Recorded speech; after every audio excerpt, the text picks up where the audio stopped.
Be ready. 5 seconds.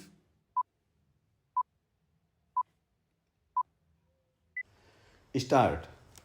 As our chairman reminded you, our neighbors are all the countries of the world now, so that we cannot relate our foreign policy just to a few countries around us, but have to think of practically every country in the world and take into consideration all the possible areas of conflict, trade, economic interest, etc.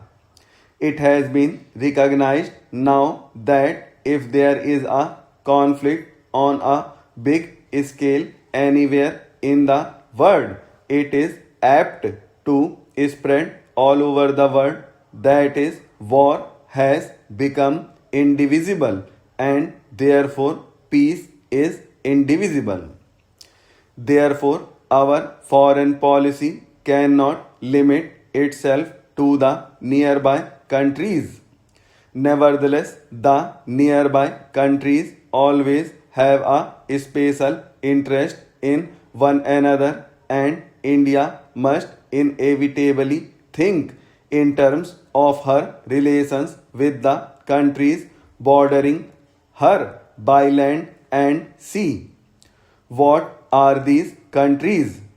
If you start from the last Pakistan, I would also include Afghanistan, although it does not touch India's borders, Tibet and China, Nepal, Burma, Indonesia, and Ceylon. In regard to Pakistan, the position has been a very peculiar one owing to the way Pakistan was formed and India was divided. And there have been not only all the upsets that you all know, but something much deeper, and that is a complete emotional upset of all the people in India and Pakistan because of this. It is a very difficult thing to deal with, a psychological thing which cannot be dealt with superficially. A year and a half or more has passed, and there is no doubt at all that our relations have improved and are improving. There is also no doubt at all in my mind that it is inevitable for India and Pakistan to have close relations sometime or other in the future. I cannot state when this will take place, but situated as we are with all our past, we cannot really be just indifferent neighbors. We can be either hostile to each other or very friendly to each other. Ultimately, we can only be really very friendly, whatever period of hostility may intervene in between, because our interests are so closely interlinked. As far as the other countries are concerned, our relations with others are quite friendly. Take, for instance, Afghanistan, and our relations with Afghanistan are exceedingly friendly, and our relations with Tibet, Nepal, and all the neighboring countries are also very friendly. If our neighboring countries have, in a sense, the first place in our minds, then the second place goes to the other countries of Asia with whom we are also fairly intimately connected. Now, India is very curiously placed in Asia, and her history has been governed a great deal by the geographical factor plus other factors.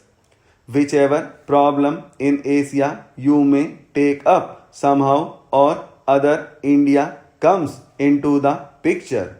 whether you think in terms of China or the Middle East or Southeast Asia.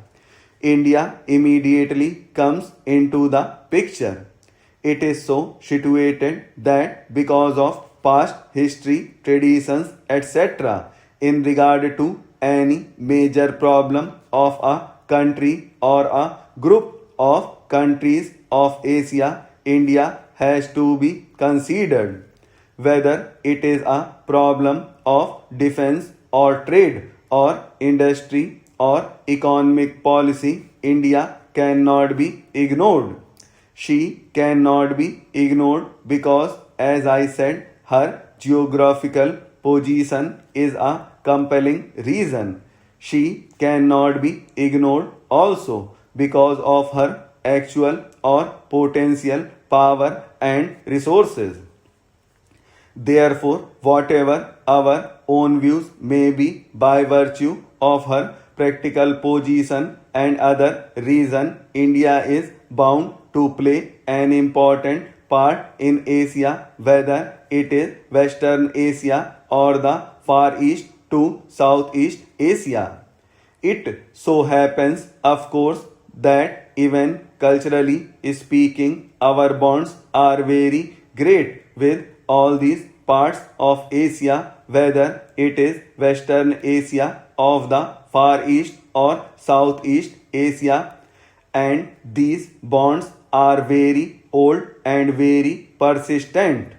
A very curious thing happened when, roughly speaking, British power came to India and British dominion was established here. This was the reason why we were cut off from our neighboring countries of Asia. Our contacts were then with England across the seas, and while to some extent we struggled against that domination and resented those contacts, nevertheless they were there, and we saw the world more and more through that window, the British window. Very few people went to the other Asian countries from India, and very few came here from there. And even those few people from Asia we met in Europe and not in Asia. Now, in recent years, that process has been reversed or is being reversed for a variety of reasons. Initially, I suppose the one major factor was air travel. Air travel brought us immediately into close contact with our neighbors, because if we went to Europe, we passed through Baghdad and Tehran and other places.